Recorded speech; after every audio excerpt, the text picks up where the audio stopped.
All right, I am so excited because we are going to have Whitney here from Raising Resilience, and we're going to do a listen and learn.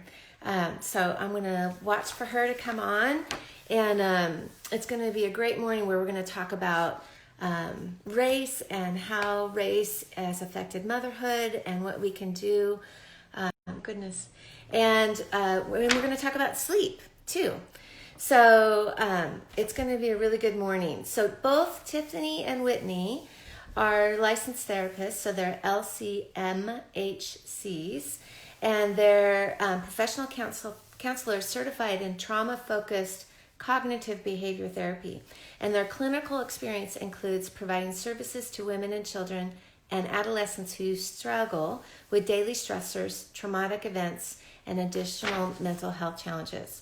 So I am going to make a request for them to join because they're here.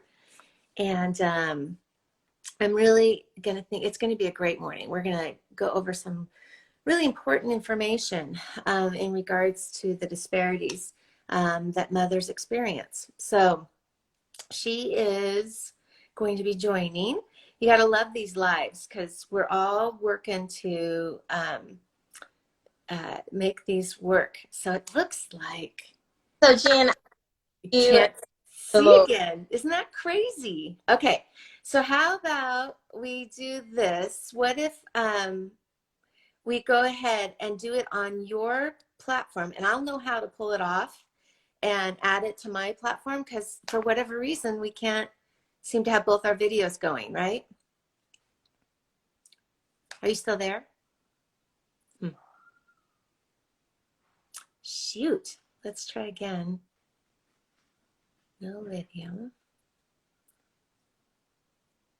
Try one more time. Try one more time.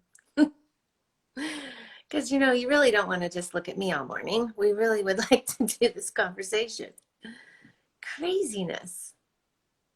Okay, so I'm assuming you can hear me. And I'm just going to say, let's go ahead and just put it on your platform. I'll know, and you just send a request. So let's try again. One more time. Go live. Maybe. Wouldn't it be great if it worked? For those of you who are watching, oh, it's connecting. Yes. yeah, Okay. I think it was the We got it. thing you had up. I think it was like stopping the I us. don't know. Yeah, it's weird because I haven't had that happen before. So, yay. I'm so glad you're here. And for those of you who persevered with us, thank you for persevering so we can have this conversation, right? I think this is what makes Instagram more real, right? Because Reality. it's right. Well, this isn't all produced. This is the authentic thing, right? Oh, good. Well, I'm so happy to get to talk with you, Whitney. And maybe I can just do my last little part of your bio so that people know who you are and Okay. what's happening. Um, so I was especially excited to talk with you guys because you guys have this nonprofit called Raising Resilience. And it's to change and shape lives by providing a holistic approach to empower women and pregnant adolescents and parents. And the goal is to provide a safe place for women to feel confident and prepared in their newfound role as moms and motherhood. And so I just think it's an incredible thing that you guys are doing. And you guys are both LCMHCs, so therapists, and you're in North Carolina, correct? Do I have that right? Charlotte, North Carolina. So Yeah, yeah. yeah. And so today there was a lot of rain. So Right now it's like a whole storm. It's like horrible outside right now. sorry. Yeah, so I know we couldn't have you both on, but I'm so glad you're here. So maybe, is there anything you want to share a little bit about what you do before we kind of go into questions and stuff like that? So me and Tiffany are mental health therapists here in North Carolina. We got our start because we were seeing that women would send referrals in therapy, and they were not able to find a therapist who specialized in postpartum depression or postpartum anxiety. So we would like to be someone here in our city that actually provides those services.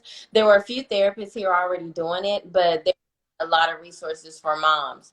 And that's when we took the PSI post support training in Chicago. Um, Mm-hmm. I think Birdie really opened our eyes with just talking about something. Terrific. Yeah, she is terrific. Like Yeah. Tiffany, I love her. So Mm-hmm. Tiffany had recently had her daughter, and so like so many things that we were seeing, Tiffany was like, hey, like I experienced this when it came to like postpartum anxiety, but I never heard anyone talk about it. Like, my doctor's appointments, no one really told me that PMADs, perinatal mood and anxiety disorders, had all of these branches for, Yeah. you know, and moms just don't know because you're so worried about delivering a healthy baby, preparing. Right. You never think about emotional, you know, roller coaster you could take during pregnancy or postpartum. So that's when we began our nonprofit, and we have did like self-care groups for moms, Great. different like I guess like events where moms can meet other specialists and meet resources, hang out with other.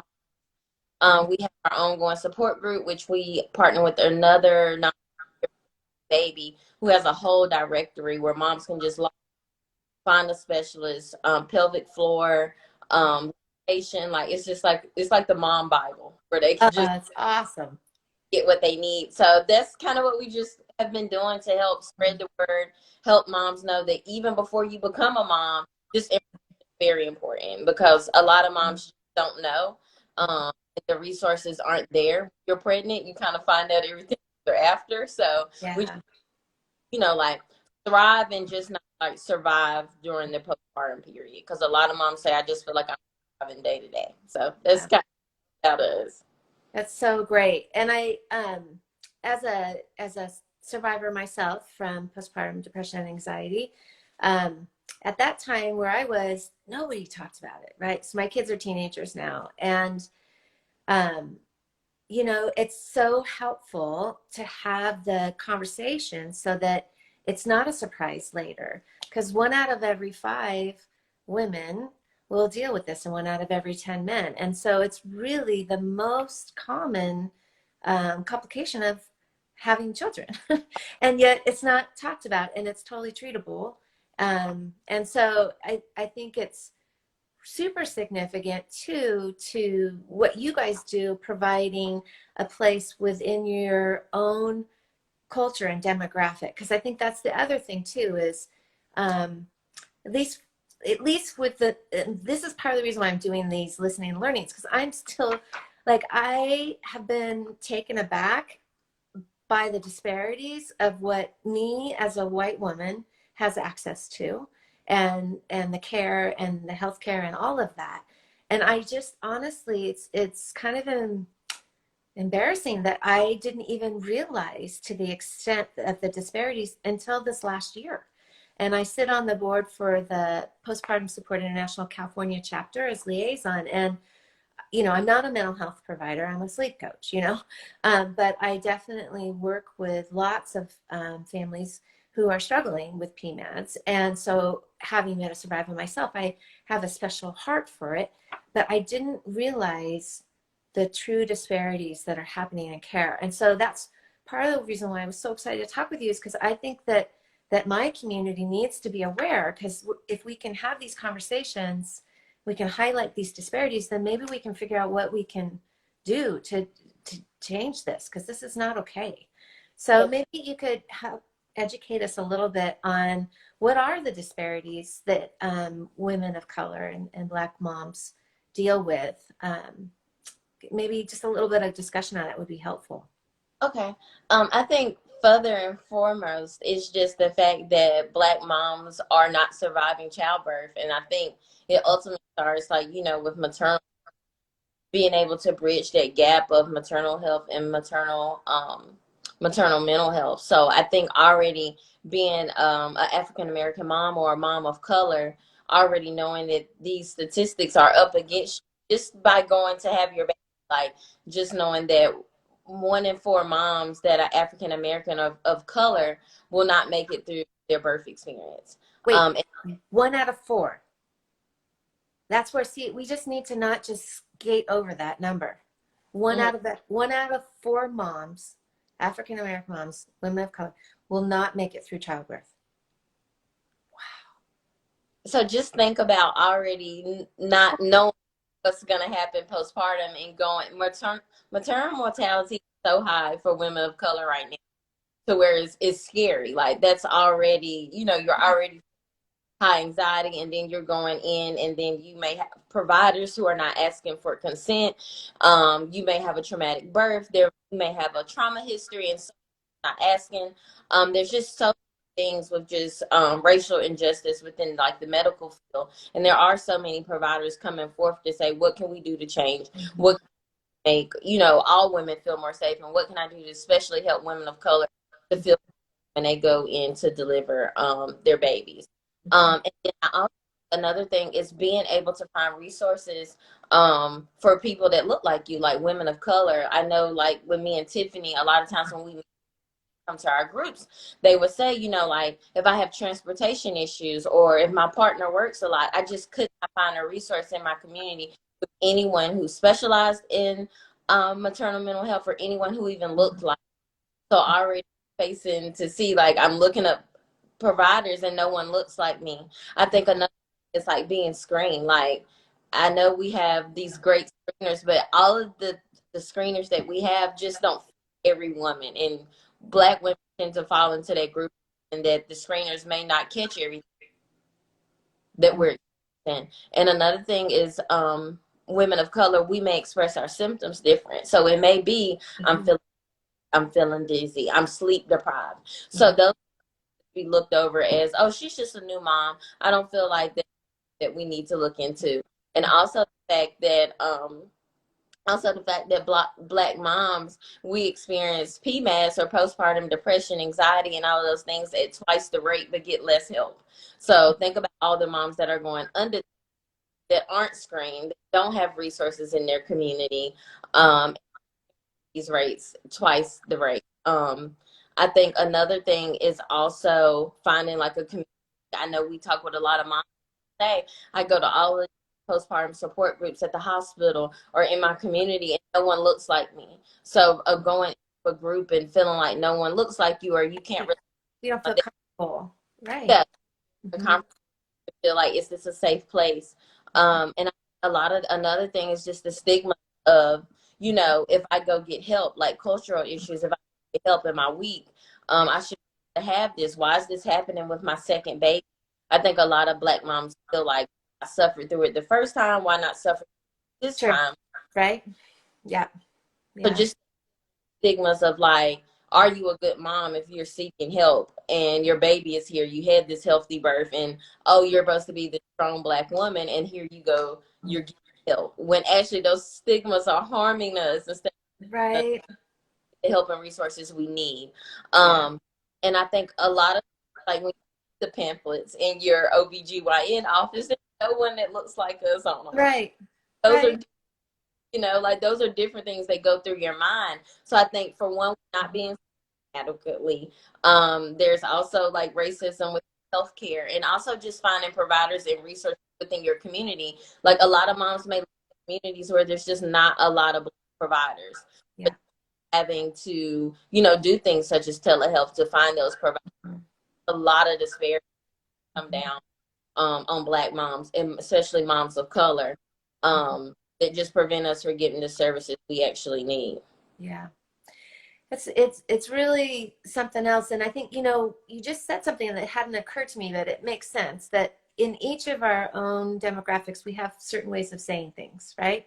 And so if you have a provider who's not familiar with the vernacular of your community, so when you say, I'm tired, right, then it may mean one thing in one community and another thing in another, right? Yeah. And so having these conversations is really important to be able to take a look at, like, how can we bridge that gap? And you're doing that. And I'm so grateful that you guys have created the community that you have and the nonprofit. And that's where I am really delighted with Postpartum Support International. For those of you who are not in North Carolina and get to be close to Tiffany and Whitney, that they've started some of those support groups for women of color, both Asian and Black, and now they have dads groups too, and those are all online. And so that's at least a help and a resource and a place you could start. Obviously, it's so much more ideal if you can find it within your own community where you live, and so you can be connecting too with other moms in your community. So um, so how can what do you think is the most helpful thing we can do? So I just so honestly I get a little like humbled by these conversations because it's like, okay, well, I have a social media platform, so we'll have the conversation, right? You know, and at least I feel like we can have the conversation and I can, you know, learn, right? And have my community be learning too. So, but what are the things that you think? I know in California, we right now in front of the governor have some legislation about, you know, providing help for moms and families, and Moms 2020 here in California is doing phenomenal work. So there's some things that we can do as far as petitioning our government to make these changes. And in California now, OBGYNs are required to screen, which is great. So from your perspective, what are some small steps that we could take or ways that we could help? Or what do you think as a woman who is not in your community, in what ways do you think we could be helpful? I think like what you're doing right now, having the conversation, I think it touches so many people who may not be aware. Mm-hmm. Having a conversation. I think also if you have an event or have a group, make it inclusive so all women can feel comfortable to come out. Because you see advertisements or posters or things for moms, you may not see a mom that looks like there. Like Right. just, and I think another thing is this language and being open to understand that even though you may not experience, we're all women, we're all parents, dads, everyone. We experience similar, similar symptoms, similar situations. Yeah. Every mom feels included. So, Yeah. but feeling like no one included us in this conversation this time. Us. And I think on a provider level, not just overlooking because you think this mom comes in and she's a Black mom and she doesn't need any help due to stigma or cultural issues, like being able to say, I don't know everything, but I looked over your screener, can we have a brief conversation? Is there anything I can help or provide with you? Just sitting down and having that, even when it's uncomfortable. I feel like a lot of comfortable, but there's so many similarities in which moms can, and it's way Oh, beyond. yeah, for sure. Yeah. And when we have groups and we have so many different moms of different colors just coming together, they often find the things that they're experiencing are similar. So Right. We have in common. Mm-hmm. yeah, like having that conversation that all moms need help, and Black moms often get left out of the picture, or Hispanic moms, or even Asian moms is Mm-hmm. not thought that we're experiencing those same things. So just having that conversation, making it inclusive for moms of all color. And I think on a provider level, like having that conversation, if you're not seeing anything but you're hearing those physical symptoms, okay, let's talk about that a little bit more. Looking over it to say, she didn't say anything. She just said she was tired. Like being able to look into that a little bit more. And also in your offices, like if you are a provider, if you have an office, making sure that your pamphlets and other things that you have are, where all moms can grab something, or, like having resources for moms that have providers of all color on there. So feeling like, okay, what are these providers going to be? The obstacle I'm going to have to face? Am I going to have to explain, what I've experienced? So there's so many things. And I think another, when we come together, when there's trainings for Black moms coming out, like a lot of in provider trainings that are from maternal mental health, it's just Black therapists and Black bodies. So I think like finding a way that we can like come together, because the symptoms that moms are experiencing are very similar. Like Yeah. they're the same thing. Yeah, for sure. For sure. Yeah. Well, I really appreciate you helping bring this conversation from a therapist standpoint and from a woman of color standpoint. And so we started this whole thing because I was like, if your support group has any questions about sleep, I'm happy to do a Q&A for you. Yes. And so maybe we transition to how can we get some of these moms some more rest, right? And what can we do to help their babies sleep? So did your community send you with any questions, or if anybody's in there? Oh, you do. Okay. Well, let's jump in. So the question I wanted to ask you, Jen, is I actually this morning in our group, we had a new mom. Her question was like, should she feel pressured to have a sleep schedule for her new infant? Because she says she feels like right now, like she's like trying to get him to sleep at 9, like scheduling it out. And she was like, it's her more stress of trying to like keep him sleep and like stay on this streak. Like she wants to like a sleep schedule for him because everyone around her is he needs to be on this schedule. So I guess from your expertise, how would you explain it to a new mom who's feeling the pressure of having a sleep schedule for a new baby? Yeah, for sure. So it is so interesting, first of all, how sleep is such a hot topic, right? Like everybody has an opinion, and this is what I do with mine, so this is what you should do with yours, right? Um, and so first, I just want to say that there is nothing you can do to spoil or break or create bad habits with a baby under 6 months of age with regards to sleep. So Wow. um, anything that you're doing that's getting your baby to sleep, all good, because temperament plays a huge part in sleep, and they're born with temperament, right?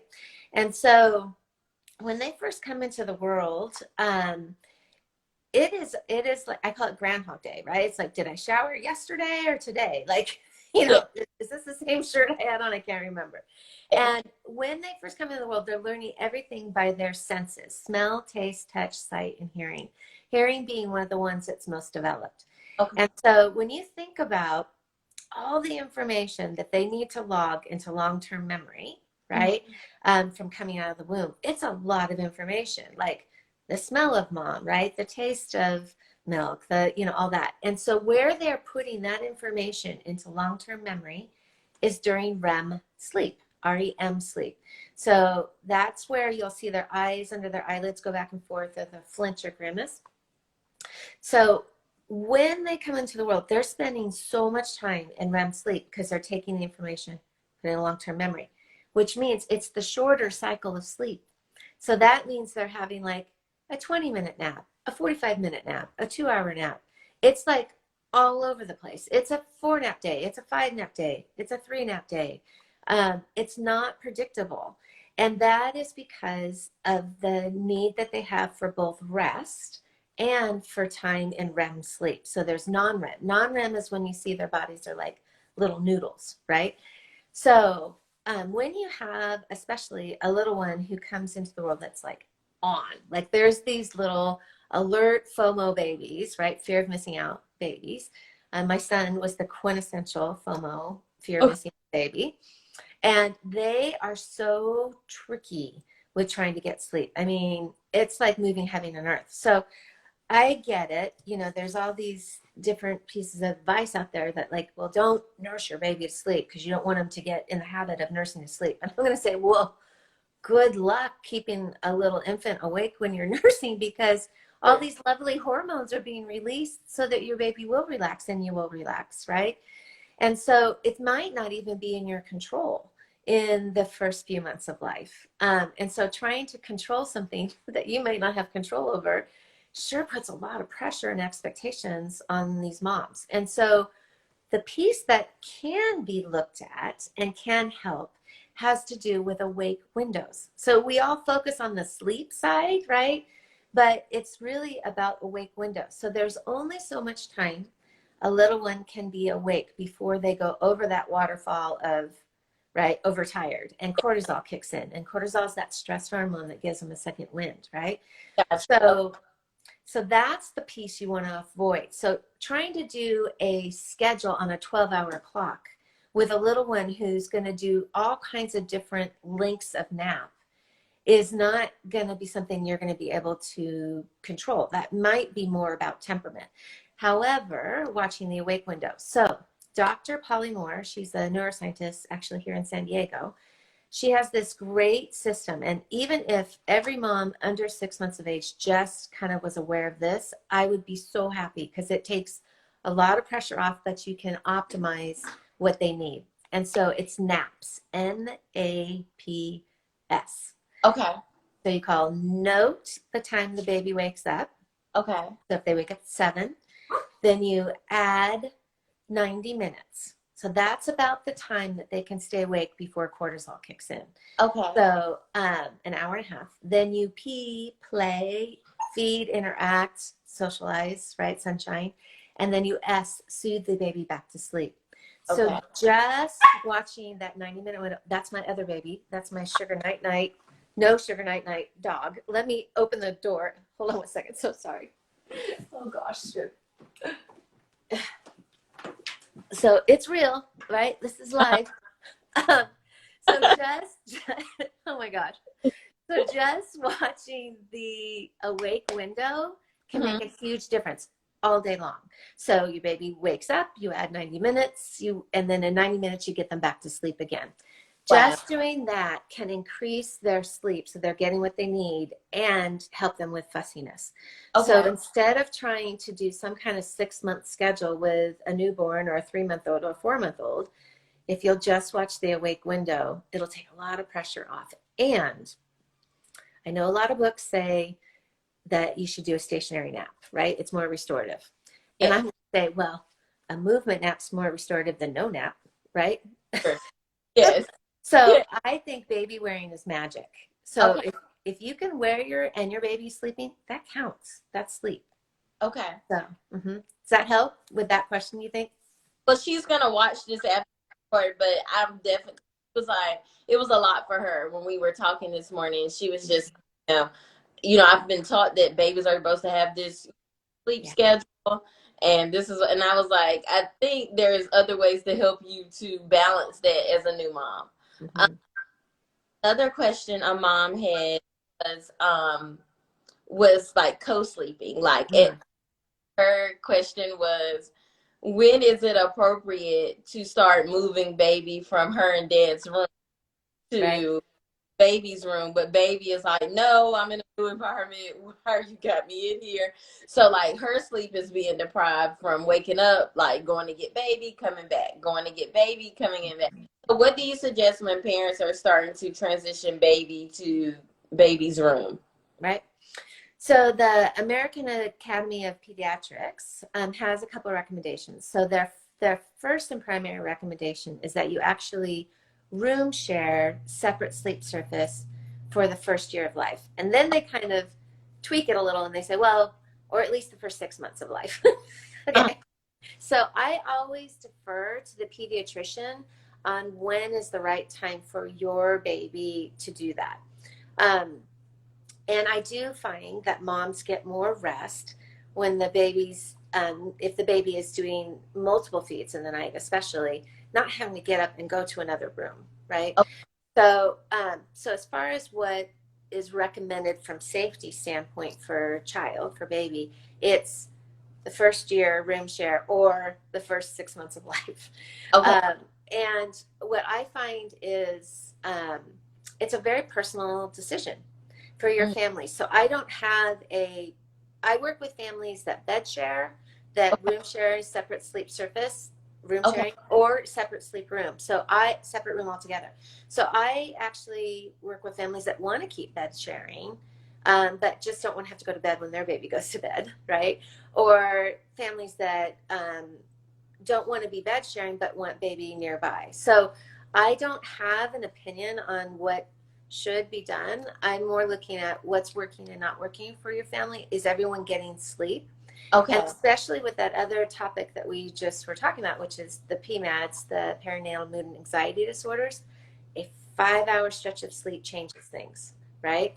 And so if you are struggling at all with that, then mom's sleep needs to be made a priority. So I'm very baby focused, but I'm also very family and mom and dad focused too, because it's kind of like that airplane, right? If you don't put the mask on the mom and then on the baby on the airplane, it feels a little counterintuitive, But the reality is if you're struggling and you're not getting a 5-hour stretch of sleep, then we may need to come up with some creative ways to do shifts with your spouse or partner, or maybe, bring in a family member a couple times a week to try and help you get some good stretches of sleep, because that is essential if you're dealing with any of the PMADS struggles. I definitely agree. Sleep deprivation contributes to so many of those PMADs, the anxiety, the OCD, like so Oh, much of yeah.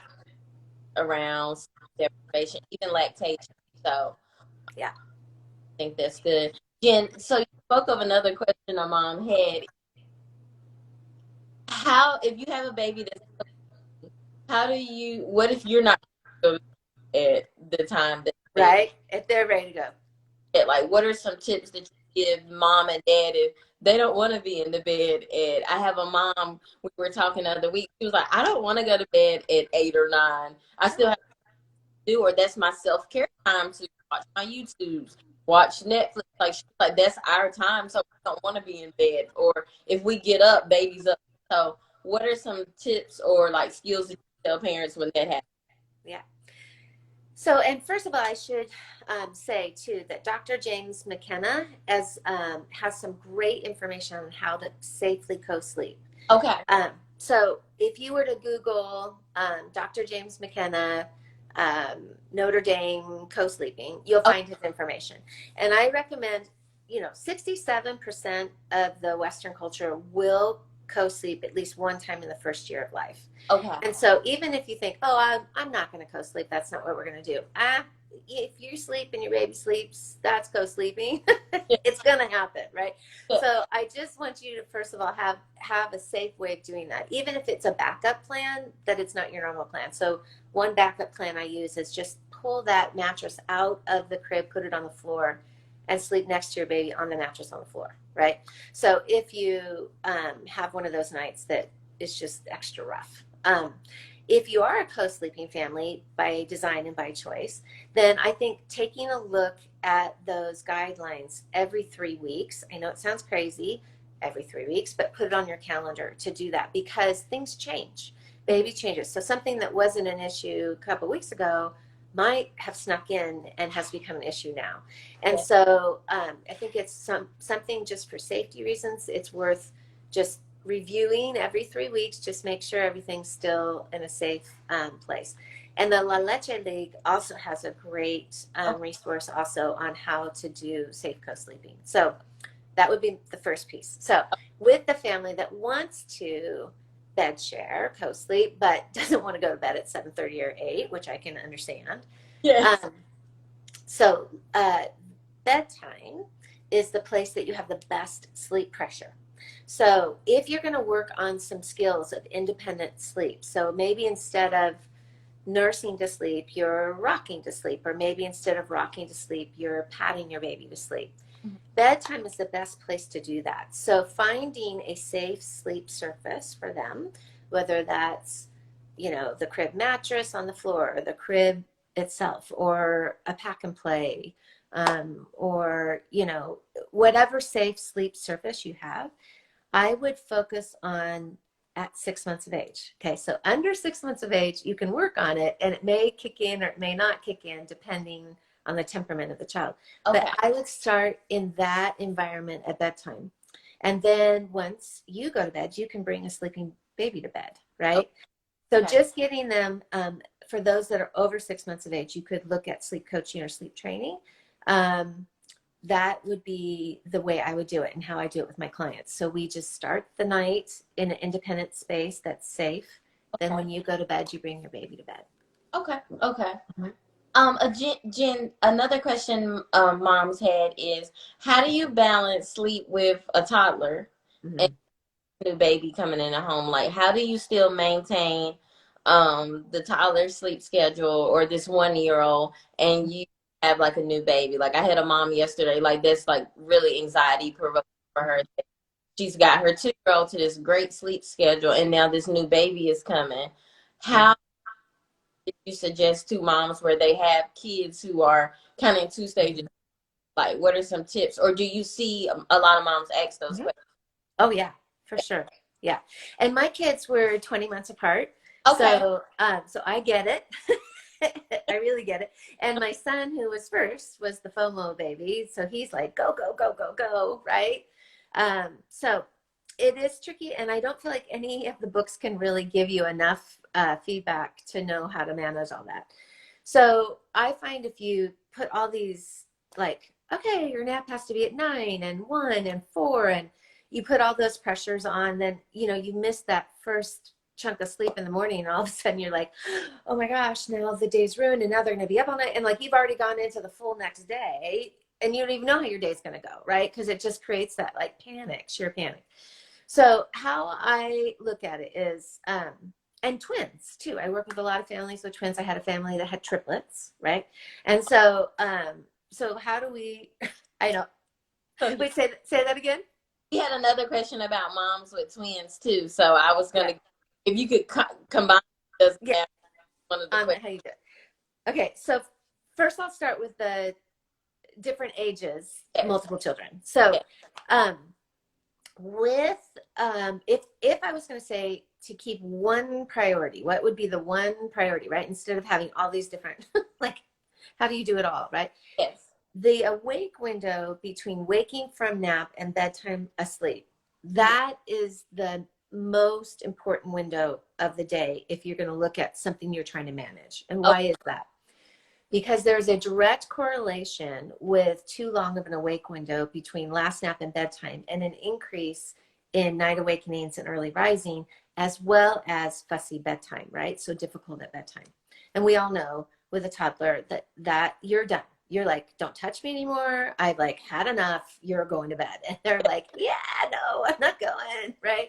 So if you go over that waterfall and you're trying to put a toddler in a dark room when they don't have any sleep pressure, that is like a bit of torture for everyone, right? Yes. So protecting the last wake window is really the key. So sometimes if your nap is too early in the day, then you're going to have too large of an awake window, both for baby and for toddler, Okay. right? So for toddler, let's say that's 2, Okay. 5 hours, maybe a little more than 5 is going to be what they can manage before that cortisol kicks in. So Okay. I would shoot to have them up from their nap probably like 2:45 to 3:15, somewhere in there, right? So that you're hitting your 5-hour wake window at like 7:45, 8:15. Got So it. if you can just try and regulate out that placement of nap. So if you know your child is only going to sleep an hour, well, then probably 2 o'clock is the soonest you can put them down for nap, right? And I'm all for assisted naps. Whatever it takes to get the nap, I'm all for it. There's day sleep and night sleep. The brain organizes it differently. Okay. So I work with a lot of families that we assist with day naps, whatever it takes, but then we work on the skills at bedtime and at night awakenings. So I'm going to go through the awake windows Okay. for all the ages. Okay. So we already talked about newborn to 6 months is 90 minutes. Okay. Then from 6 months to the end of the 8th month, it's usually about 2 to 2.5 hours, maybe a little more, that they can go. Then at around 9 months, they've dropped that nap, so they're down to 2 naps. And if the number I'm going to give you, if you were to calculate it out, it's like, it doesn't line up, Jen. How is that possible? I'm going to tell you, you're going to have an awake window that is too long in the day when they go from 3 naps to 2 naps. Okay. And my recommendation is you put that in the middle of the day, not Okay. at the end of the day. So at 9 months, you're at 3 hours that they can go. And then between 9 and 12 months, they'll go to 4 hours. So, but not typically until they get to 1 year of age can they go 4 hours. And then around 15 to 18 months, they will drop down to a 1 nap schedule, but they aren't necessarily all the way to 5 hours yet. So now again, you're going to have an awake window that is too long in the day. I recommend that you put that in the middle of the day, right? When you can get outside and kind of keep them entertained a bit. And so between 4 and 5 hours is where they're going to be between 18 and 2. Then they'll be at 5 hours. Then I do find around 3 years of age, it might go between 5 and 5.5 hours. And then you hope that they will keep their nap all the way up until age 4. And so at that point, I will see a shorter nap, maybe a 30-minute nap, but their wake window could be as much as 6 hours to Okay. have the right pressure. So this is where if you have like a 3.5 or 4-year-old and they take a nap, 30-minute nap at 4 o'clock, you're like, oh yeah, bedtime's not going to be till 10 or 11. Yeah. So that's where it gets really tricky, that you want to make sure that they aren't getting that little tiny bit of nap too late in the day. Okay. So, yeah. Okay.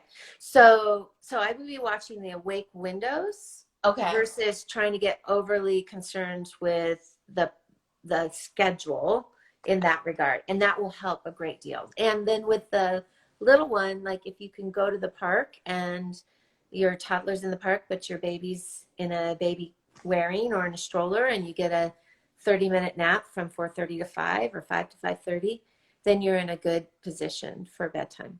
Okay. Okay. That's my easiest strategy. I mean, we could go into more, but I find that honestly, when you've got an infant and a toddler, you're doing good just to have everyone be alive when you wake in the morning, right? So, right? Yeah. So true. Yeah. Jen, So, we have one more question that mom okay. had, and I struggle with answering this when moms ask. We have a lot of questions where moms will be like, if that infant is like between that 6 to 9 month period, Mm-hmm. sleep over their scheduled nap. Like if they're sleeping longer than usual, do you feel the need to wake them up? Like Baby, right? dad was watching baby while she was out running errands, going to the grocery store. So she was like, "Is the baby still asleep?" And he was like, "Yeah, he's knocked out here." Like, no, wake him up. It was like, because it'll affect the rest of the day. Do you suggest moms to wake up if they've been sleeping for longer than their usual nap is, or do you say just it out and like waking little ones up? Yeah, that's a great question, because I mean, like, sort of fear and trepidation to wake a baby up too, right? Like, ooh, should I be doing this? Right? Okay. So I have found that under 6 months of age, that they will regulate out on what they need. Okay. So I don't typically recommend waking a baby that's under 6 months of age if they're napping. Okay. And if you let's put it this way, if you have an infant who's sleeping more than 18 hours in a 24, yeah, I want you to talk to your pediatrician about that and just make sure that's all good, right? Same would go if your baby was getting less than 9 hours. Absolutely, I want you to be talking to your pediatrician. So in a 24 hours. So there are ranges, right, that we kind of want to be aware of. And there's going to be days where your baby's going to sleep more and your baby's going to sleep less in that first 6 months of age. So that's why I always say that not normal is normal. Yeah. And provided you're not having day and night mixed up, right? So that you aren't having these really long night awakenings. If you're having long night awakenings, then you need to take a look at, do they have their circadian rhythm in place? Okay. If you're having frequent night awakenings, that's normal. With a baby under 6 months of age. There's lots of good reasons that your baby's waking at night, even though it's so exhausting. Okay. So I find under 6 months of age, I just use that 90-minute window and I don't wake them. Okay. Okay. Unless you're having crazy, long awakenings in the night, then I'm going to say, maybe you need to start regulating the day sleep. That's more early on, not typically at like 3 months or whatever. If you're having long awakenings between the 4th and the 5th month, it could be related to a developmental leap where they find their toes and their vision increases and they go, oh, I'm not one unit with mom anymore. We're 2 separate units. And they will have these crazy, blip of lots of awakenings. That's very different than too much day sleep. So I do want you to know that. So my co-author, I've written a book called Loved to Sleep, and my co-author, she's from Canada, and Andre String, and she's so clever. She calls them progressions instead of regressions because it's a developmental leap, which I think kind of helps manage the expectations. So you could have night awakenings related to regression, progression, right? However, after 6 months of age, I have seen if you get too much day sleep, it will equal weird night awakenings. So I have found that like 3.5 hours combined nap total at 6 months is where I cap it. I find if you get over 4, there's a chance you're going to have a split night, a weird night awakening. Um, However, if you had one of those, really tough nights, they lost a lot of sleep. One day, getting maybe a 2-hour nap and then another hour nap and then another hour nap, so you had 4 hours that day, is probably just going to help get the momentum going in the right direction. Okay. So you could have the one off that it would be helpful. But on the whole, I find that after 6 months, it's good to start regulating out their day sleep so that it doesn't create night. And so I remember I used to have to call my mom. So much courage. Really, Mom? I'm going to wake those babies? Like, I just got a moment to myself and they were both asleep at the same time. Like, really? So I get it. It takes courage. And especially those dads are like, oh, yeah, this is great. We'll just let them sleep. And you're like, no, dude, like, I could do that. Like, then you go do the grocery shopping. And so I get the dilemma. So I would say after 6 months, regulating their sleep makes sense to me, but prior to 6 months, most of the time I say no. Okay. I think that'd be so helpful for the moms that we work with, because they kind of feel like, and I think it's just like family Mm-hmm. making you think that little babies under 6 months are supposed to have these, Right. sleep schedules, when really developmentally that's just not normal for. It's not what science shows. Yeah. And that's what I'm saying. It's temperament, right? Because some of these are little chill pill babies and they'll just go with the flow, then great. But if you have a little one like my boy Zeb, oh, and and so and that's where, and maybe this is a good place to kind of end with, where I just want you to know that you're being like a good mom or not a good mom is not defined by how your baby sleeps. All right. And Get a lot of moms that think based on sleep and temperament what makes them a good mom or a bad mom. yeah. And so I really get sad that the question is always, well, how's your baby sleeping? And I just want to go, don't ask that question, right? How about ask, are you getting any rest? What can I do to help? Yes. Right? And so I just want you to know that it might not all be in your control in the first 6 months of life, especially. And certain temperaments of children are trickier with sleep. There's a reason why I have a job, right? So not everybody needs a sleep coach, honestly. But there are certain temperaments that are more tricky. And so I just want you to know that attending to your baby and getting your baby the sleep they need in that first 6 months of life, however you get it, it's all good. So example being nursing your baby to sleep. In 3 days at 6 months, we can take care of that. So it's not worth having 6 months of feeling like you're doing something wrong. And when I say we can take care of that, I'm not saying we have to do cry it out either. So all the methods that I use are very much where a parent is providing the buffer, and we're asking them to do some of the work, but we're not leaving them for extended periods of times of crying unattended. So I just want you to know it's not all or nothing. And so if you are struggling, right, then yes, let's get some help with partner, spouse, a good friend who can come give you some relief if you're dealing with PMAT, so you can get that 5-hour stretch of sleep, or do shifts with your partner or spouse. But that doesn't necessarily mean that it's time to sleep train the baby. It might be too soon. So I do sleep talking Tuesdays twice a month. It's free. So any of your community that has like questions, they are welcome to come. Okay. And I do first come, first serve, and I answer as many questions as I can in an hour, very much like what we're doing here. It's on Zoom. And so that can be a nice resource, even just listening to other parents, what their questions are, right? Me and Tiffany definitely have some moms we're going to send your way. And Right. we'll be able to do like a workshop with you soon. Oh, I would love that. That'd be great. Yeah, where you do something over Zoom and really help moms understand. Yeah. Finding out doesn't have to be an option, and bad mom based upon your baby's sleep. I think those are some good points that you touched. Yeah. And I also have group coaching that I started on an app called Channels. So, and I'm launching a toddler one in October. Okay. So, yeah. So, yes, I'm happy to be of help in any way that I can. I would love to do a workshop with your group, and please tell them they're free to come to the Q&A anytime and as many times as they want. So, oh, this has been so nice to get to talk with you. Thank you for the opportunity. Okay, for you even, inviting us on your platform to Yeah. just out for Black moms and moms of color. We really appreciate it. Yeah. Well, I want to see this change. This needs to change. It's not okay. And any way I can support, I'm here. So let's do it again. Okay, I okay. definitely. Wonderful.